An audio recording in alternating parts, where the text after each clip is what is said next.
moderne, kështu me radhë të i kenë dyrët e hapura për kjo në kupton i mundësonit kursen, i mundësonit të kenë diplomë ndërkombëtare, i mundësonit që këtë diplomë ndërkombëtare ta bëjnë në shtëpi ose afër shtëpisë. Eksakt, kjo është mesazhi, edhe kjo është ajo informacioni, edhe kjo është ajo afërsia që e lidhëm, se shpesh edhe nuk e kanë mirë të orientuar ose nuk e kanë pas informacion apo nuk e kanë përjetuar afërsinë që ne kaq afër e kanë dikant që vërtet ka punu shumë që sot të ndihemi mirë, krenar, po edhe të pozicionohemi në nivelin ndërkombëtar. Tani kur flasim për këtë afërsinë, se besoj që është me shumë interes për publikun edhe kur po i ndjekim edhe këto pamje të promos. Kjo nënkupton afërsia në Prishtinë dhe në objekte tjera të universitetit, cilat janë në troje të ndryshme të Kosovës, apo nënkupton që të kenë edhe Shkupe, Tiranë dhe shërbime tjera që ne i ofrojmë mandej tek regioni përmes qendrave të inovacionit apo trajnimeve, certifikimeve, zhvillimeve dhe partneritetit që kemi. Dhe të aktivitetet edhe atje? Edhe atje, po kryesisht e pjesa kur pjesa akademike këtë vit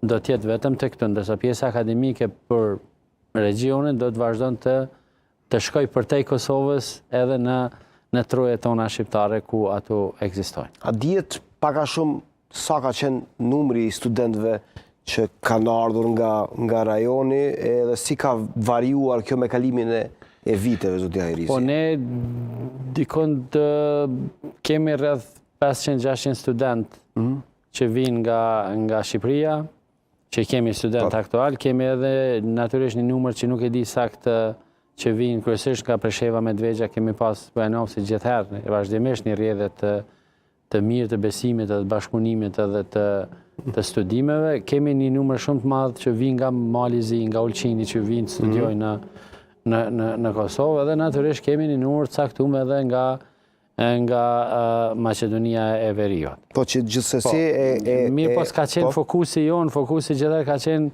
pak a shumë fokusi për shkollat tona, për qytetarët e Kosovës, e kështu me radhë, ka qenë kështu një fokus intensiv. Edhe pse për këtu treva gjithëherë kena pas bursa, po edhe kena pas mbështetje, po kena pas një farë mënyrë, një farë limitimin në pjesën tonë. Tani, po japëm këtë ngjyrë tash. Mesazhi është që t'ju themi studentëve edhe t'ju themi të rive se do të trajtohen të gjithë barabartë. Eksakt, të trajtohen të gjithë barabartë. Jo shihen dokumentacionet, shtetësia, çështje tjera, të cilat janë administrative, të cilat do të mund të pengonin me një farë forme. Eksakt, edhe shtrirja e aktiviteteve, edhe jashtëkurrikulare, edhe aktivitetet tjera që lidhen me ndërmarrësinë, me startupet, me inovacionin, me teknologjitë moderne, me